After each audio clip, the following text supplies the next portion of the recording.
I guess I could pull it up too on my phone. What's his name? Gene Simmons? Is that what it is? Gene Simmons. Uh, What? HeimWitzVault.com. It's Amwitzvault.com. Heim. Oh, hi. What letters does that start with? HM. HMVCQSG.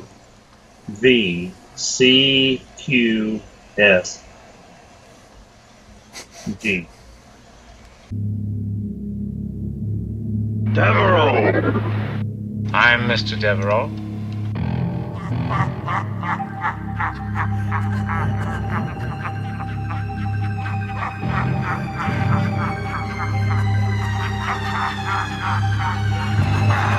What's that humming mean? Beethoven's Fifth. I never said I was more than I am.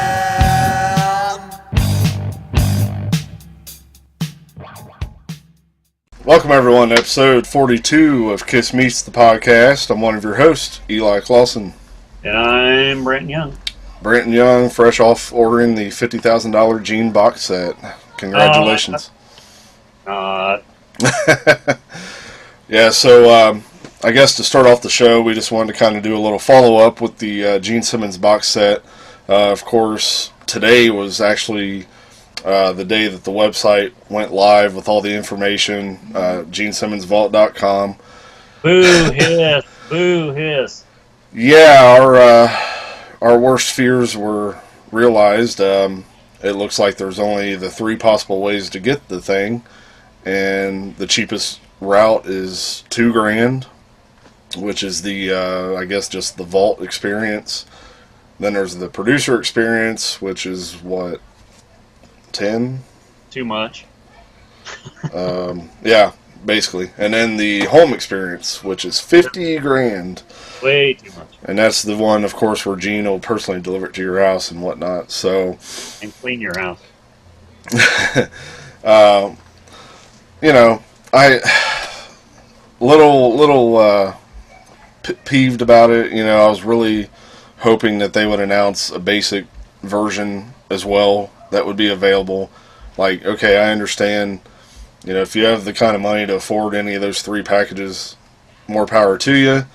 But, like, you know, myself and Branton and many other Kiss fans that don't have that kind of money, we just want the music itself, really.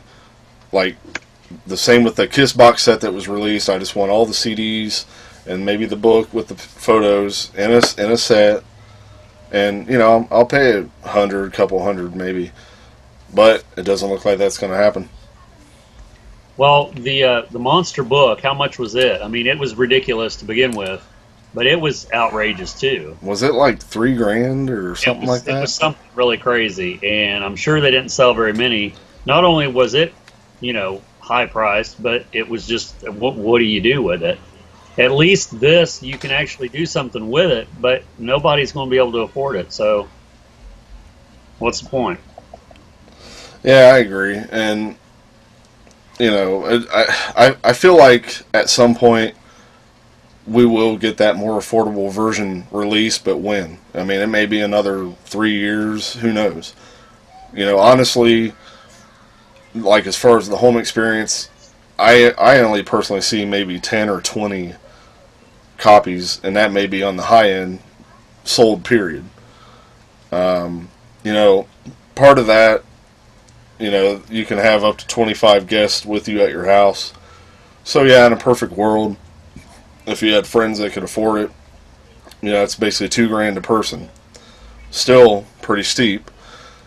And then you only get to spend, I think it's, 2 hours. I mean, that's, you know, whatever, that's still cool. I mean, not to sound, you know, greedy, but the original video that he posted, that Gene did before they actually posted prices and stuff today, was, you know, he said that no one's ever done this. No band, no artist has ever done this. So I think it's more about, oh, look what I'm doing, no one's ever done. Yeah. You know, because, and Kiss is notorious for doing that kind of thing, and that's fine. I agree with someone needs to step outside the box and do things, but if you're not making it affordable for almost all of your fan base, then it's how does that? Why bother? Yeah, wait a minute, I just lost my passion. Well, You know, that can happen. it's been fun. Yeah, so I really think at some point though, based on how the sales go, I bet you'll see a good amount of the the basic vault experience and maybe the producer experience. You'll probably see a good amount of those go, but as far as the home thing, yeah. So I think at some point we will get that affordable version. You know, I would love to. He said that it's not going to be available in stores or online, but if he doesn't sell what X amount of whatever he wants to sell, I mean, he might. And he might have plans to do that anyway. I mean, it's Gene, so I take it with a grain of salt when he says that, because that's just a way to, oh shit, I better order one now. Then this is the only way I'll be able to get it, and I better sell my house. And yeah. But yeah, I mean, I would love to have the physical copy, obviously, of the CDs book. But even if they had it on iTunes, if that's the only one of the only options, fine, I would do it that way. The point is, I would love to get it the right way, as far as paying and helping helping out with the KISS product, and supporting the artist and slash band, instead of how a lot of people may have to resort to. I'm sure you know what I'm kind of getting at, and I'm hoping I don't have to do that myself. I would really like to purchase a physical copy of it one way or another. So, well, when any band, but KISS is notorious for, or at least their record company at the time, I don't know who the record company is now, puts out a greatest hits. It's basically a money grab. Yeah, it is. And greatest hits in general is basically, sometimes they're under contract for that, and sometimes it's a record company that owns the rights, whatever. But when it comes to this to me, this is a totally different thing. Well, it is, because all this money is going directly to Gene, not the band KISS. I'm assuming all of it is, based on, it being a Gene box set and all that. But I heard that the Van Halen stuff's going to be in there. Yes, the 3 tracks that he did with Van Halen, like that right there, has got me slaughtering. Like, that's one of the main things I've always wanted to hear. And some stuff that he recorded with Bob Dylan is going to be on it. Yes, and not even just the the video clip that they play, the promo. You hear a little bit of the demo for Dr. Love in there, and like even that's got me excited. Like, I want to hear that. I've never heard that before. So, again, we're not going to sit here and spend a whole nother episode on the box set, but just and something else though. What were we saying before we start recording about? Now, I'm assuming that these 150 tracks is going to be like good quality. Yeah, apparently. I mean, I'll be, again, the Dr. Love demo and the stuff that I heard on there did sound like pretty good quality. I mean, obviously it's not going to be, studio quality for everything, because, the way it was recorded.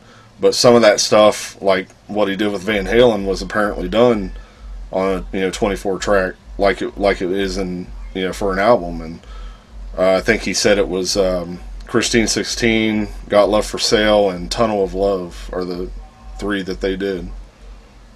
So, well, and also, what was I going to say? Oh, the like the songs that he's written through the years from 1966 to 2016 as a span of the box set. There's going to be a lot of stuff in there that didn't make it onto an album, and probably there's a reason it didn't make it to an album. Right. And, a good majority of demos and outtakes that I have heard, especially Gene stuff, it all became KISS songs anyway. I mean, a lot of that stuff you listen to, you hear a lot of the lyrics that ended up being Dr. Love or Ladies' Room, Love 'Em, Leave 'Em, so on and so forth. Even like a lot of the Stanley Parrott, didn't that turn into a KISS song? I don't think that one did. That one didn't? But, in general, you get that kind of thing with all this, which I love hearing that kind of stuff. It's like, oh, this became this and this, and hell, I was listening to that Life in the Woods a while recently, and there's a spot in there where they're just sort of like kind of doing like a little jam improv thing, and you hear a couple chords, and it's the exact chords of "I Was Made for Loving You," like dan dan dan, like you just hear those couple chords, and I mean it's like exact, and it's like wow, like that far, obviously 73 to like what 79. I doubt they saw that in the future, but it was kind of cool that little idea was there. I'm curious to see if, because the demo that I've heard for you'll have to tell me which song. It's from Lick It Up. I don't know if it's Not for the Innocent or it's a Gene song on the album, but Paul was singing it on the demo. So is there a Gene demo of that too, you think? Probably. See, I wonder, because we all know that the demo that's out there for God of Thunder is Paul singing, but I'd like to see if there's a demo of Gene doing that too. I think there would almost have to be, because they have to run through it, and they're already in the recording studio. I'm guessing, especially with Destroyer, because Bob Ezrin it was his idea, wasn't it, for Gene to go ahead and do the song? Well, they weren't. It wasn't always the case where they were just happened to be in the studio, because a lot of that stuff was like, say, the Van Halen stuff. He had the ideas. He wanted to go into the studio to lay down the demos, and let me call these guys. So have them play on it. Are those songs? Those aren't like the album Zero. It's not the same thing, right? Because Gene produced that. Those are all Van Halen songs. That's what I mean. So he just produced that. Yes. It's not actual. So what was the reasoning behind? Because you heard rumors at one point that Eddie Van Halen wanted to join Kiss after Ace left. So I wonder if there's any relevance to, if there's a correlation between the two. I don't really think there is. I mean, even reading Paul's book, it was more about, like, Eddie would, like, kind of pick his brain. Like, why did you guys do the solo albums? What exactly was, almost like he was, because their band was kind of, they were just getting started pretty much at that time, but they pretty much went through the same thing, a few years down the road. So he's like, why exactly did you? And it was almost like maybe they considered doing something like that too to try to save the band. But from the way Paul ever says it, it doesn't sound like Eddie really ever wanted to try out or anything. And honestly, I don't think he would have really fit as far as the style. I mean, well, and people would have known who that was, right? And Vinny, he fit in a lot of stuff, but a lot of stuff he didn't fit also because he was pretty close to that Eddie Van Halen style, and the Randy Rhoads stuff, and that didn't necessarily always work with Kiss, but a lot of the stuff he did manage to make it work, but it was kind of both ways. I also heard that, of course, you hear a lot of things, that Yngwie Malmsteen tried out. See, that would just, I don't know. And that's a whole nother thing there. I mean, I could understand, they were looking for that type of guitarist, like with Vinnie Vincent, Eddie Van Halen, somebody different than Ace, and for the time period. Well, so, according to Paul, Slash tried out too. Really? Back when Ace left. But at the time, he was too young, and he was a little inexperienced, so they passed on him. And I can't even imagine if they would have went with Slash. One, there would have been no Guns N' Roses, or at least the version that we've known. I can't imagine what that wouldn't even. I don't know if that would sound right. From what I get though is it sounds like Slash grew to pretty much hate Kiss, and Paul was apparently going to help produce Appetite for Destruction. Right. Yeah, I remember hearing that. And Slash was real short with him, and kind of disrespectful, and and I guess Slash had said stuff in interviews about sort of slights at Kiss and denying that he ever tried out, but Paul definitely says differently. It's for someone that hates the band so much, he was all about trying out. and this is sort of off the subject, but I heard that CC DeVille from Poison tried out for Guns N' Roses before Slash, and then some people say that that's not true. And then I also heard that CC DeVille tried out for Stryper before they got Oz Fox, and Michael Sweet said that is true. So I mean, there's a lot of that kind of incestual stuff, in the early days, because there was no reason. There was no reason for them to pick one band over the other, because they had no idea if any of those bands were going to become anything. It was kind of like, it was that little scene out there. A lot of them bands were all, pretty much together, like doing shows together constantly. And, so it was kind of that thing where they can easily sort of swap members here and there. And, like you said, incestual type of thing. I have a number from Beverly Hills, California ringing, and I have no idea. It must be Gene. It's Gene. So, yeah, but I guess kind of finishing up on the box set stuff, and then we'll move on. But so, if anybody out there, if you do plan on ordering one of these versions, let us know. Leave a comment. We're interested to hear what which version you're going to go with. What you kind of plan on doing as far as what you're going to get signed, or how many people with you. If, like I say, if I had that many friends that could afford $2,000 a head, maybe, but I couldn't even afford that right now. Or if you'd like to come on the show and talk about it. Yeah, that would be awesome too, especially down the road, because apparently the home experience isn't going to happen until January, and it's a whole year. So between January 2018 and January 2019 is when all the home experience stuff is supposed to happen. So this is for the future, that if someone does do the home experience, we would love to have you on the show, have you talk all about it, get an idea of what it was like. And that goes for any of the versions, because the one you get to meet Gene in a studio and all that. So we'd love to hear and maybe see how the experiences turn out. But again, that's going to be in the future.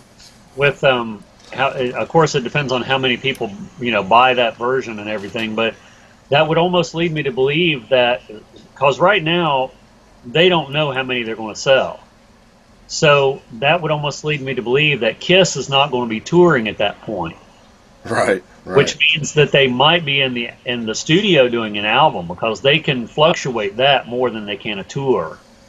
Well, I mean, they have sporadic dates right now. Gene's got some solo dates still, plus the cruise is coming up here next month or month after. So, and I believe one of those packages with the vault is taking place on the cruise, as far as one of the options you have to meet him on there. And I get it. Yes, it's something we have an option to not purchase if we don't want to, which obviously we don't really have a choice but not to purchase it.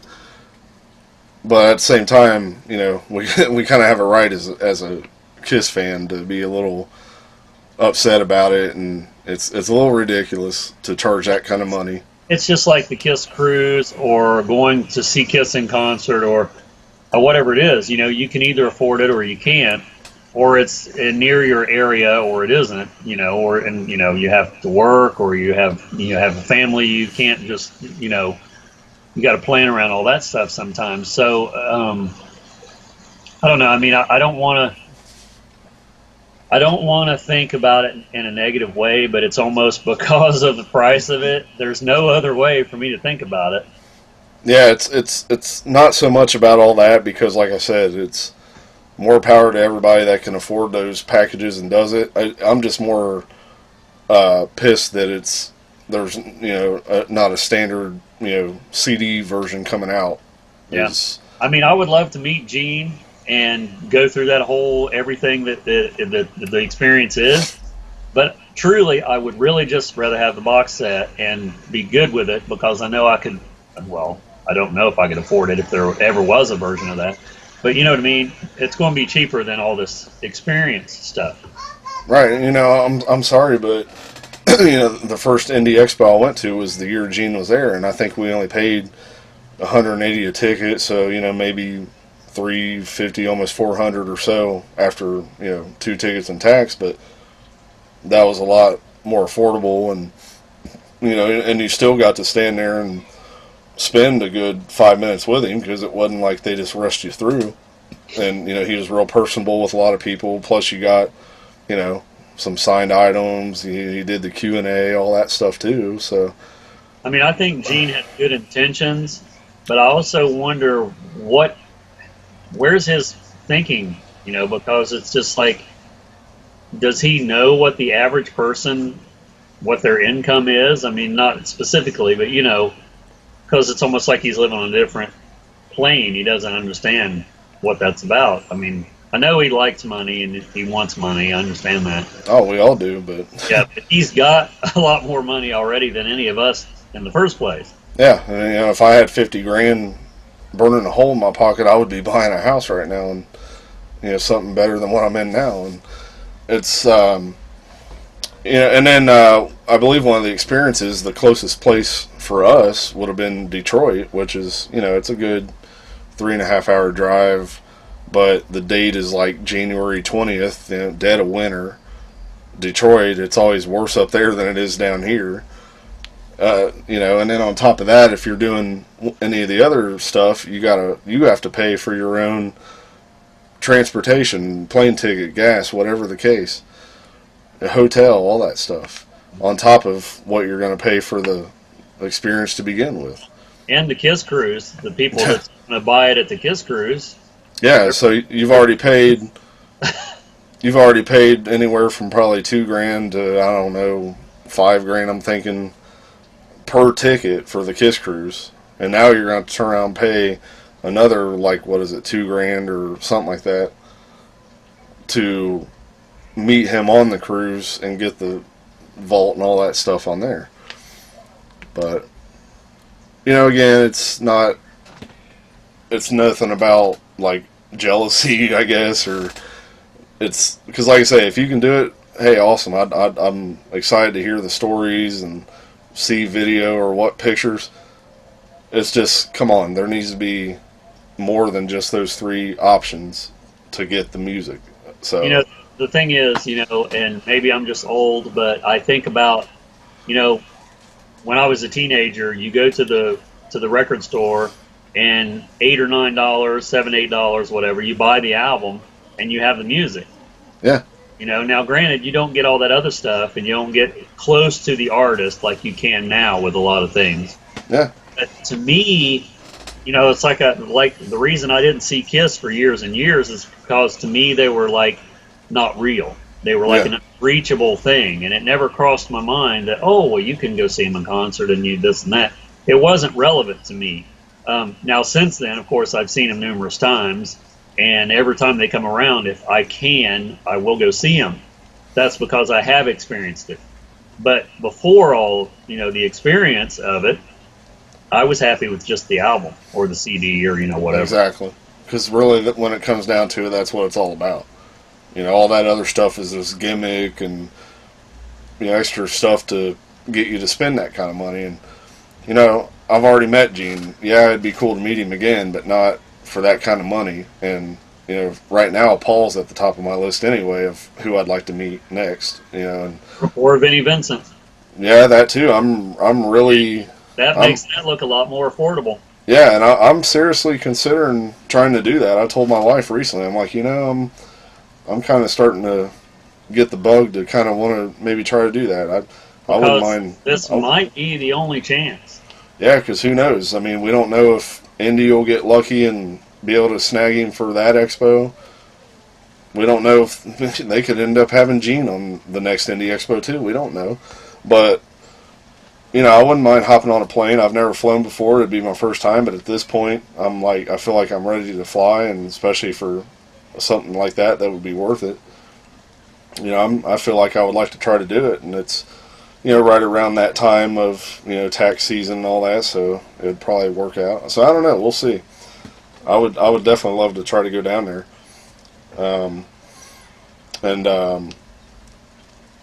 you know, even back when the this Kisteria box set came out, and when I heard the price on that, it was like, whoa, like, I'm not going to be getting that, because that was definitely out of my price range. You know, what was it, like $1,600 or something? But even now, compared to this, it's like, that's worth it. And, you know, I had the opportunity to buy one of those in person, like, back when we were in, we took a trip down to Nashville, God, what's it been, a year or two now? And one of the record stores I went in, they had a copy of the whole Kisteria case in there, and I was this close to jumping on it, but... What is that? Is that vinyl or CDs? Vinyl. Vinyl. Kisteria box set is the one that came in the road case, and it's all those reissues. Oh, okay. Because that's the one that had some of the albums that was, you could only get them that way. Right, The Greatest Kiss, and a couple other ones, and then it came with some extra stuff, like, you know, reproduction of some of the early posters, and... How much was that when they first came out? I think it was right about 16 when it came out. So now, is that something the record company put together, or was Kiss getting the money for that, or was it like split with the contract or whatever you think? I want to say the record company put that out. I know. What is it, Sanctuary? It's not Sanctuary back then, because that's not been that long ago. Well, it was Universal. I think it still is, and then Kiss Records. You know, Tom Shannon had a big hand in that too. He helped with a lot of the artwork and stuff, so he would definitely be the one to get more info about. But I want to say it was probably more of a record label thing. It wasn't necessarily a Kiss item, which that's one reason it didn't have Sonic Boom in it. It was because that record label doesn't have the rights to it. Well, I wonder if, you know how Kiss re-recorded their songs and did the greatest hits thing? Hell yeah. So if the record company releases some of their old catalog of something, they still get a chunk of that. Yeah. Mm-hmm. So for them to re-record a song or songs, they get the whole thing as opposed to a chunk. Yeah, and they have the full the full ownership and copyright to be able to lend that out to commercials, movies, whatever the case, video games. And, you know, they've done that with a few of those. You know, you've heard them here and there on, you know, certain commercials, movies, stuff like that, those versions. And I have my opinions about those re-recordings, but I feel like it would have been better for them to just dish out the money to get the rights back to all that original stuff and use those. Well, I like the re-records, and the only reason I like them, I don't love them. The only reason I like them is because it's something once in a while different to listen to, and it's the current lineup, which, you know, I like the current lineup. But there's a lot of things about the songs, how they do them, and the backup vocals, and you know, I could sit and nitpick all the time being a Kiss fan, and there's just some things that's like, why did they not do this, or why did they do that, and don't they realize that it wasn't him that did the backup, it was this, you know, whatever. And that's what I was going to say, is I think the main reason they did that is because it's Eric and Tommy, and they would rather promote something that has the band as it is now than the old stuff, and then putting money in Peter and Ace's pocket. Oh, So I could see that reasoning, but as far as the overall sound of that thing, it's just hard for me to listen to because it all just sounds so flat and too polished, and it's missing a lot of the. I will say that they managed to record that at I guess an opportune time. That was before Paul's voice went out the first time. True. Because on Sonic Boom, you can sort of hear it's a little shaky at times, but on the re-recorded songs, that was done first, like in Japan, or just Japan release. Yeah. Like, I don't know how many years before Sonic Boom was ever. I don't think it was too long before it. Probably less than 5 years. That may be one reason they included it with the CD, because it was probably within, you know, just a couple years or so. Yeah. So they figured, why not? But I think, I mean, it is what it is, I suppose. Yeah, it is. So who knows? Maybe on the horizon though, we'll get a Paul Stanley box set at some point, and maybe even an Ace. Well, I think that if Paul ever puts together a box set, I don't think that he's the type of person that would ever consider any of this stuff that Gene is considering, to do, especially the home experience and all that. Because Paul seems like he's a lot more private. We know that. Yeah. Yeah, I'm curious to know like what Paul probably thinks about this, and even Eric and Tommy and all the other guys, but especially Paul. Because some of that stuff on there is Kiss material. Dr. Love demos, that kind of stuff. So I'm sure Paul has a little bit of a hand in it as far as like at least the rights and stuff. When it comes to some of them songs. Right. So I just wonder what his whole view is on the whole gimmick and packaging and the pricing and all that stuff. I could see if they've ever had a conversation about it, I could see Paul saying, you're not going to sell very many of these. I could see him saying that. Oh yeah, probably. And Gene, he's always hard-headed. We could be totally wrong. There could be people in other countries that have, they're made of money, or even here for that matter. Yeah, I mean, as far as the home experience, like I said, I see 20 at the most being sold. I could be wrong, and it's probably going to be a lot of like CEOs of companies are going to be the ones that buy those, and maybe they'll do like a little raffle within the company, and those 25 people can be there with them or whatnot. Well, the thing that kills me is I don't have a lot of box sets. Mm-hmm. But each box set that I have, well, it was average price, and some of those I even got on sale or whatever. Like the Zeppelin box set, there's been more than one, but the last Zeppelin box set before all these reissues came out, I mean, I don't even remember. I didn't pay much at all for it, and it's every one of their studio albums. Yeah. Or CDs rather. And then Bon Jovi had a box set. It wasn't much. And I know there's variance in as far as fan base on a lot of these bands. Mm-hmm. Every box set that's came out has been, they're going to be more than a regular release. But, like the Doors came out with a box set. One of them had like everything they ever recorded, which some of them are basically that. Yeah. So, I mean, I don't know. Is this Gene box set really... And I know you're paying for the experience really more than the box set. But yeah, I mean, even that though is just $50,000 for him to come to your. I mean, I don't know. And then it says on the site he's going to have a label rep with him, and like security and stuff. Which yeah, I get that because you never know. Okay, well, if Gene coming to your house for 2 hours. And all this other stuff, whatever, is $50,000. How much would it actually cost to get Kiss to perform at your house? Right.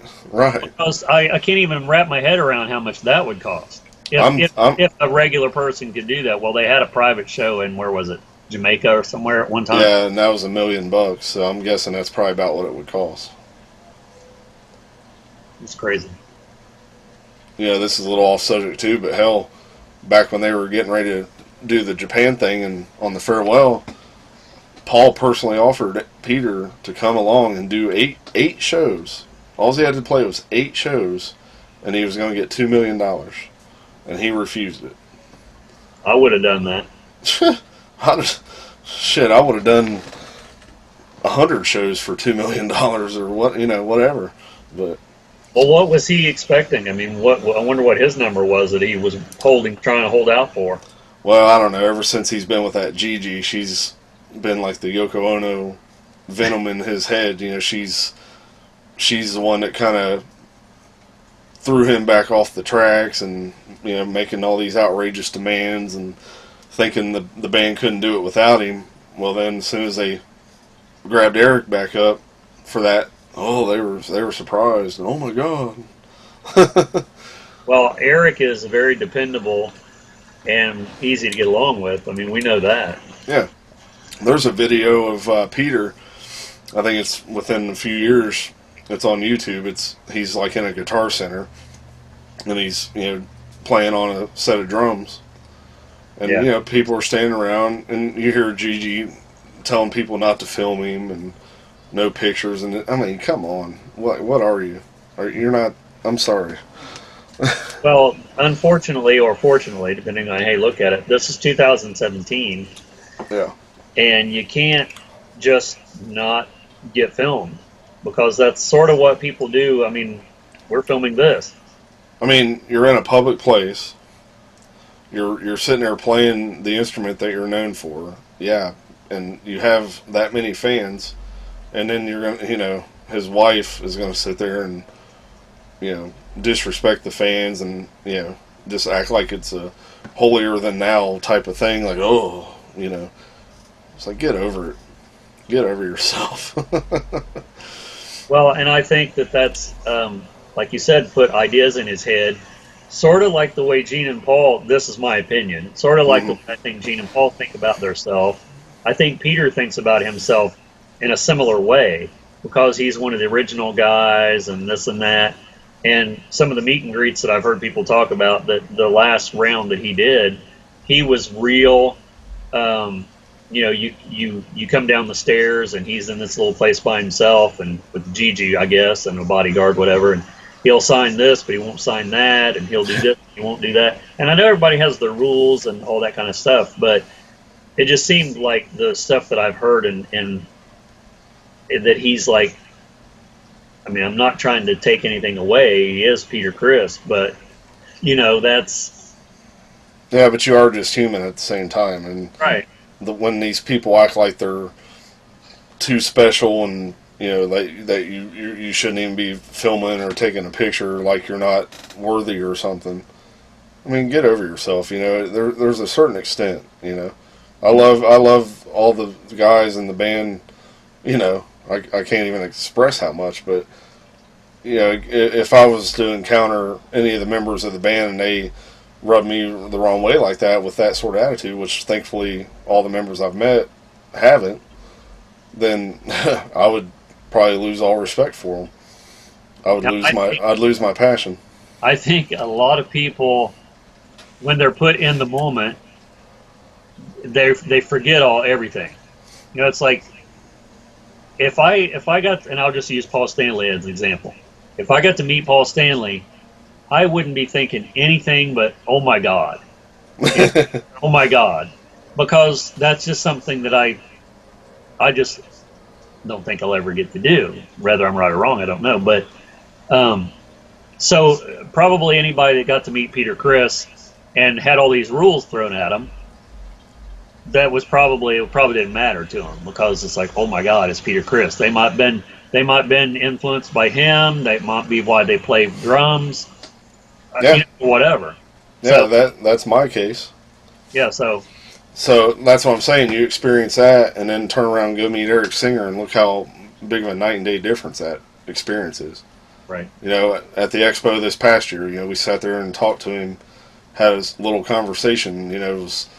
Got to talk to him a little bit about the mixing of the drums on some of that stuff, and the podcast.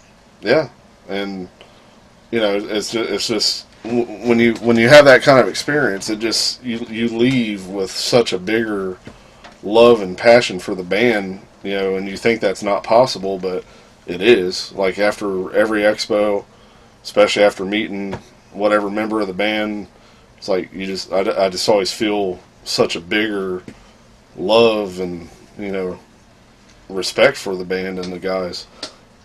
And to know that the guaranteed meeting of Paul Stanley was right there just a few years ago. Yeah. And then of all years, that was the one year we wasn't able to go. Yeah, I missed it. Man, I almost went, and I don't remember why I didn't, other than probably just me being me. The Gene one, I didn't want to spend that much money, I think, or maybe I didn't have the money to spend. I don't remember how much Paul Stanley was. It wasn't like outrageous, was it? I don't remember. I don't remember now what they were charging, because I remember at first If they I had was just just announced sitting Tommy. sitting in the room listening to the questions and answers, that would have been good enough for me. Yeah, because at first they had just announced Tommy, and I was going to go anyway. Nobody could have been there. It's a Kiss Expo. I wanted to be there regardless. Well, I remember at the time, because that was when Paul's book was coming out. I remember I kind of had this weird feeling like, watch, they're going to end up having Paul. And sure enough, they announced it, and it had to have been a money issue with us at the time. I don't remember exactly, just wrong time frame You were for that to happen. for that box set. Yeah, that's what it was. Yeah, and I was trying to find my passion, and so yeah, so I'm like, fingers crossed that they can somehow get him to come back, or if I can ever get a chance to maybe do a backstage meet and greet if possible. That might be my only hope. I don't know. Well, But didn't you say that was one of your goals, is to meet the band and makeup and stuff? yeah, that's definitely like a bucket list thing now. I mean, as far as, I still need to meet Paul, Ace, and Peter to be able to say I've met, the original guys. But And Vinny. yeah, I mean, I feel pretty fortunate though to be able to. Well, we've met Bruce, so you got Bruce and Tommy, Eric, Gene. So That's what I mean. Like, you've met more of them than I have. well, that's what I mean. Just within, God, 4 or 5 years to be able to all of a sudden say that I've met Gene, Bruce twice, Bob Kulick twice, Eric Singer twice, 2 or 3 times actually. Tommy, met him, like that right there. Like, Doc McGee. yeah, Doc. If you would have told Ken Kelly, The Demon Wrestler. yeah, Ken Kelly. If you would have told me 5 years or 5 years prior to that within 5 years I would be able to say I've met all them members of Kiss, let alone Gene, I'd have been like, yeah, right. I'll never meet him. And I feel that way with Paul now. Like, that opportunity was there, and it's like, I hope Well, somehow, some way. Another book, you know that, right? That is true. So there's always that possibility he'll go ahead and do it again. Yeah, or if Kiss ever does book any more dates anywhere close to here, and if I could swing a backstage thing, or if he gets out on a tour with the Soul Station. What is the platinum package they call it? Is it 3,000? I think it was 3, because I looked it up recently just for the hell of it. I think it was 3. And that's because Mountainous did that, because I've seen his video where he done that. Or was it 50? Or was it 1,500 each? Something like that. Sure. But I already said I have in my pocket right now right. because I don't So- have pockets in these pants. Because if that's going to be the only way that I'll have a chance to meet Paul, let alone another bucket list thing, meeting them all in costume at the same time, that I would do whatever I had to do to try to afford that. Well, they don't. Do they do stuff like that on the Kiss cruise? Oh yeah. But again, we haven't been able. This is what, the 7th cruise now. We haven't been able to afford to do it yet, and probably never will, to be honest. Do you think this will be the last cruise? No. I have a feeling that it's going to be the last one. That's just my opinion. I don't know why. I think just like the band ending, we'll know when it's going to be the last cruise. I don't think they would just do it and then suddenly, say that was it. But, there's been a couple years recently where we kind of started seriously considering doing it, but then it just it turns into the money issue, And, Well, it's going to be either you go on the Kiss cruise or you buy the box set. well, it would be cheaper to do the cruise, honestly. You can't do both, obviously. It would be cheaper to do the cruise.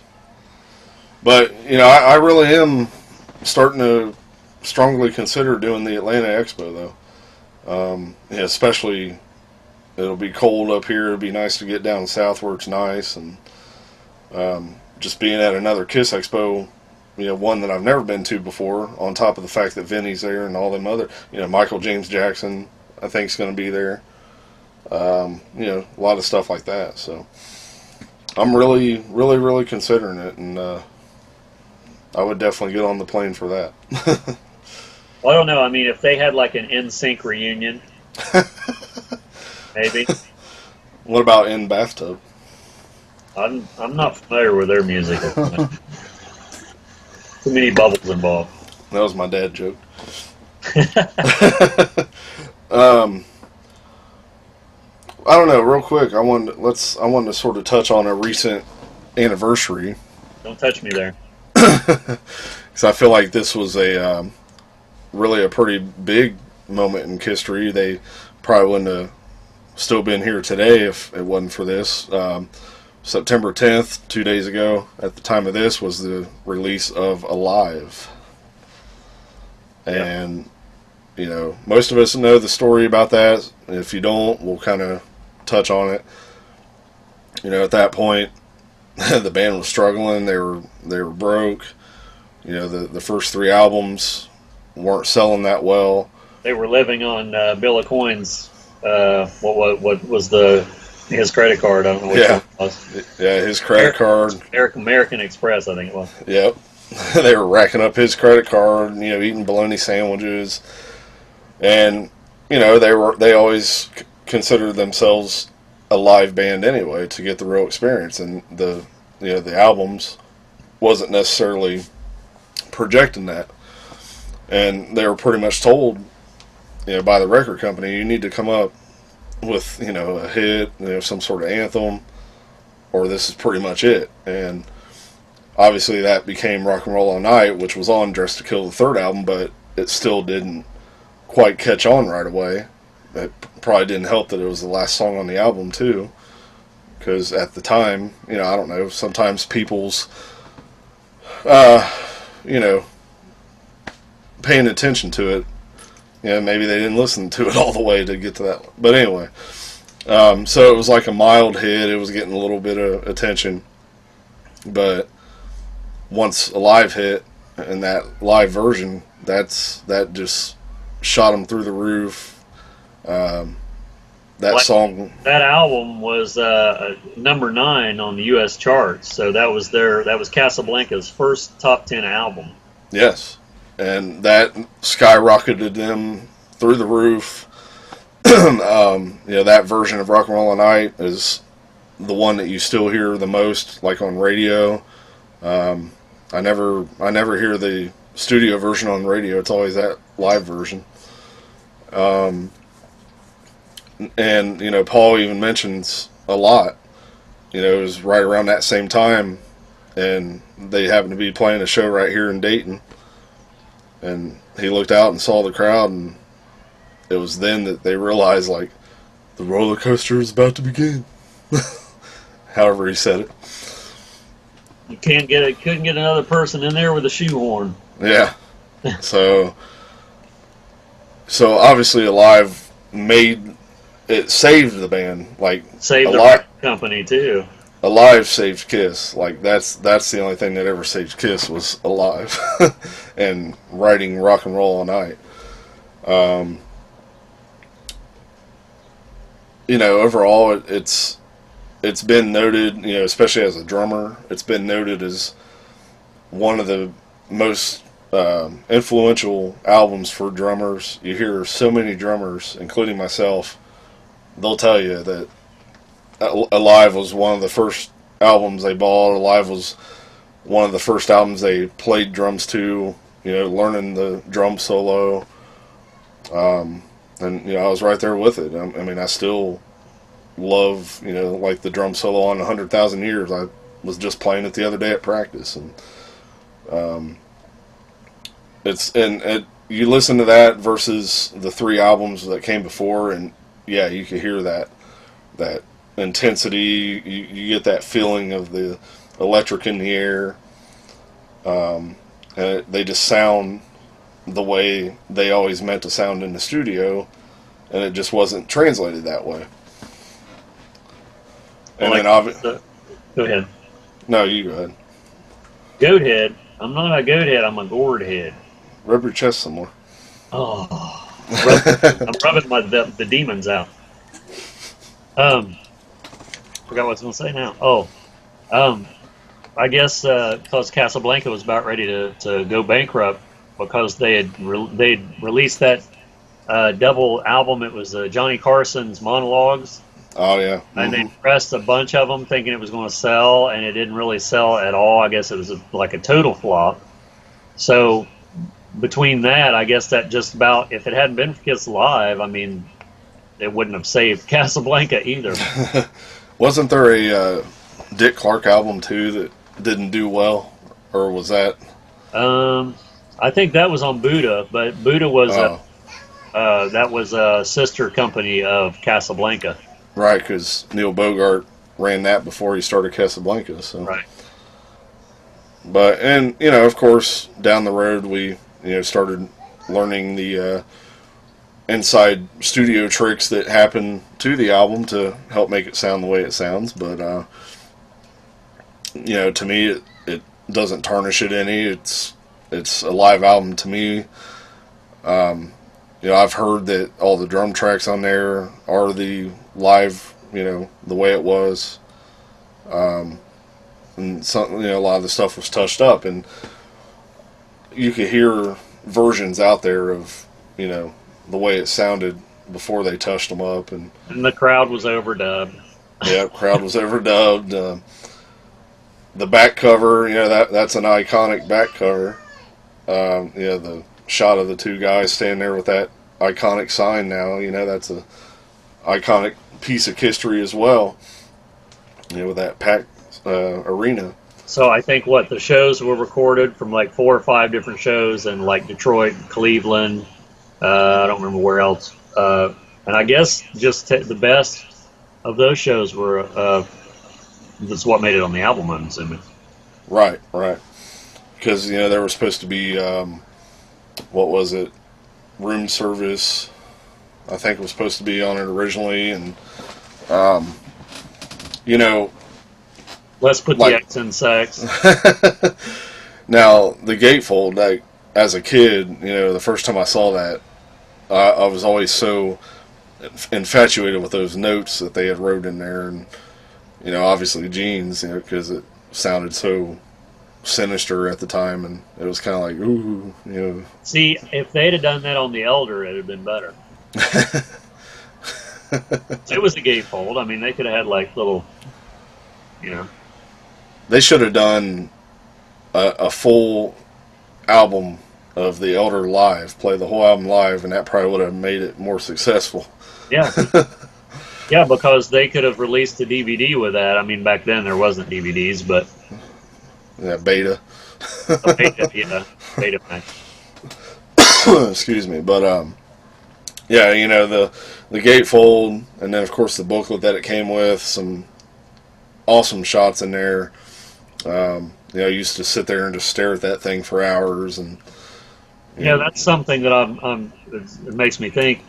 Those shows were obviously all recorded. I wonder why they never put like a box set of all those complete shows together, just the audio. that's a good question. Because they've probably all been remixed and everything.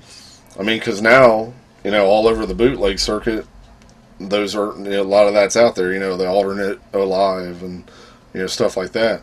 Alive 2, I think, is too, isn't it? Yeah, alternate outtakes from Alive 2, all that stuff. But yeah, as far as Alive, yeah, a lot of outtakes. Honestly, the stuff that's on alternate Alive, I almost like it better than the album itself, because it's even that much more raw. And I don't know if I've ever heard that or not. I don't remember ever hearing it. look it up on YouTube. I'm sure it's on there. Is that what it's called, probably? An alternate Alive. Because I've seen the Lost Alive 2, but that's just video. I don't think it's an audio version that I've seen of that. I think they do have audio of it. And then this one here, the outtakes, is Is that the Forum? no, this is Budokan 77. Wonder So if that's is that the Rock and Roll Over tour? It would have been. this was April 77. That would have still been Love Gun, I believe. or maybe right at the tail end of Rock and Roll Over and What Love Gun. are they wearing, or is that accurate to the time period as far as it being a bootleg? I wonder. Well, I mean, the pictures on the cover, it's the Rock and Roll Over tour, so they're still wearing the Destroyer stuff. But Yeah. But this is a great sounding. Like, this almost rivals the Alive 2 as well, but it's only a one record, 2-side thing. So there's obviously not as much on here as Alive 2, but the sound quality is just amazing, and same with that alternate version of Alive. So yeah, definitely check that out. So I'd like to hear a live version of the Elder album. That'd be really awesome. I would, yeah. If you to just go ahead and put a audience track throughout the whole album, and then put some calls, like little snippets in between the songs of him, from other concerts saying this or that. We need actual live versions of that. That wouldn't help it. Like the live versions that we do have of like Oath and World Without Heroes, like those are cool. But I wish they would do or did do the whole album live back at that time frame. Because if they did it nowadays, it wouldn't be the same. I mean, No, it would. just like I said, when they started doing the Oath, like that was cool at first, but at this point, it's like, okay, I'm tired of it. Any of the albums that's already done, if you wanted a live version of them, you would have to just take the album that exists, if there's no live version, or if you wanted to just mess around, with stuff that's not been done live. Because, if they did it now, I mean, seeing them live do something, whether it's like acoustic or, on the cruise or whatever, I'm sure is great, and it doesn't matter. But as far as an audio recording, like on vinyl or a CD, you sort of want it to sound good, because, I have that one CD that I got, which is the best of Alive 35. Oh, yeah. Mm-hmm. And it's really the worst. Not necessarily the quality of the songs, but as far as the versions. And I think that was, whoever put it together, I think that was like an inside joke. This is the best of, because it's really not. Because, they do a version of Firehouse that is like no lyrics. I think you hear Eric Singer singing he'll say Firehouse, a couple times, because it was like off the cuff, because they caught something on fire and they wasn't supposed to do it, and and that's the version they put on the best of. So, that's probably when they had that lighting truss caught on fire. I think there's video of that. I don't know. This is supposed to be Alive 35, so I don't know what it's in. Yeah. I don't remember. I'd have to see the CD to see what town it's in, but It might be that same show. oh wait, I have it here on my iPod. Let me look. I'm pretty sure there's video of that on YouTube. It's probably that same incident. I've got it's like a fan-made CD. I think it's 2 discs, and it's like, almost every song that they've ever played live, like they took a live version of those songs, put it all together, put the crowd noise in where it all just sort of mixes in together. And it's pretty cool. It's in Winnipeg in 2009. Okay. So that's what it says, at least. I swear there's footage, and it might be that same show, but because Eric started doing Firehouse because they had that fire. He started doing it. They weren't going to do it. You could tell, and whoever, I guess, I'm assuming it's Tommy, hit the guitar lick, and then Eric started taking off on the drums, and then they just started doing it, but nobody was really singing it. I think that's what that was. So look for the video of that too. Yeah, I'm pretty sure I've seen that. But so yeah, that was just wanted to kind of talk a little bit about Alive.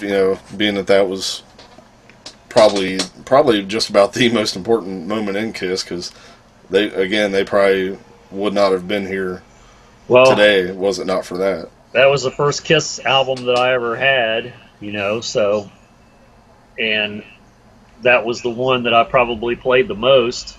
Yeah. It's probably one that I still play the most. Yeah, when it comes to live albums, I'm mostly between 1 and 2 more than I am like 3 and all the other ones. But it's kind of I actually listen to 3 more than I do. I used to listen to Kiss Alive 2 a lot, but I sort of listen to 3 a lot more than I do 2 now. But I still always go back to Kiss Alive. I mean, I like listening to the songs that aren't on the other 2 on 3, like Creatures, that kind of stuff, Unholy. But I think lately though, I have been kind of leaning more towards Alive than Alive 2, and used to it was the other way around. That Millennium concert, I don't really care for that much. Yeah, that was a horrible show. That one they shouldn't have never released that. I'm glad they didn't end up releasing that as Alive 4 like originally planned. And I like Symphony a lot better. I like it, but again, it's the lineup I don't like the most, but for what it is, it turned out pretty good. It's a great show. More so visually than listening to it. But so, all right, I think we're gonna wrap this one up then. So, again, let us know in the comments, what your thoughts are on this whole Gene Simmons Vault thing, and if you plan on ordering any of them, and what you would like to see happen, as far as a more affordable version or anything, and also give us a little input on it live. Also, let us know. I'd really like to see a track listing on that box set. Yeah, that's the other thing. It's like, can we at least get a track listing or samples of everything? I don't know. Like I say, if it gets released on iTunes, I'll buy it that way if I have to. But apparently, it's not, as far as we know now. So we'll see what the future brings. By next week's show, there may be more info by then, and who knows. But that's definitely been the hot topic this week for the Kiss world. And I know they have a few shows booked here and there coming up. Same with Gene and all that. So give us some input on the box set. Even give us some input on the live. Let us know some of your favorite tracks, or how it influenced you, memories of, when you first saw it. So leave some comments, leave some messages on the Facebook page. Yep, check out our Facebook page. Yep. It's Subscribe. all there. Yep. Like the page, subscribe to the channel. And again, contact us if you're interested in becoming a third host. Always looking out for that. So you don't have to wear Kiss makeup if you don't want to. But we recommend you do, though. So. All right, then. Until next week. See you later.